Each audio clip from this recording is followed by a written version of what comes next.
মসজিদে বিয়ে পড়ানো ভালো নাকি ছেলে মেয়েদের বাড়িতে আগ্ধ হওয়া ভালো? এদিকে মসজিদে বিয়ে হওয়াকে ভালো মনে করে না, আমাদের এদিকে মেয়ের অনুমতি নিতে কাজী সাহেব যায়, সাথে আরো অনেকজন নন মাহরাম পুরুষ যায়। এটা কতটুকু শরীয়ত সম্মত? খুবই গর্হিত এবং নিকৃষ্ট কাজ এটা। মেয়ের অনুমতি নিতে কোনো কাজী সাহেবের যাওয়ার দরকার? মেয়ের অনুমতি, মেয়ের বাবা থাকতে আবার কিসের কাজী সাহেব? মেয়ের ভাই থাকতে আবার কিসের কাজী সাহেব? গায়ের মাহরাম মেয়ের সাথে দেখা করতেই পারবে না, জায়েজই হবে না।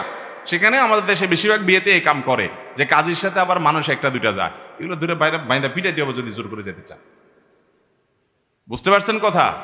বিয়ে বিশুদ্ধ হওয়ার জন্য এগুলো জরুরি না, বরং এগুলো কুসংস্কার, এগুলো ভুল।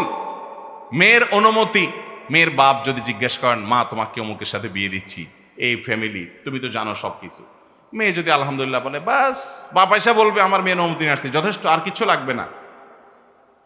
মেয়ের বাপ আয়সা মেয়ের পক্ষ থেকে প্রস্তাব দিবে অথবা কবুল বলবে, যথেষ্ট।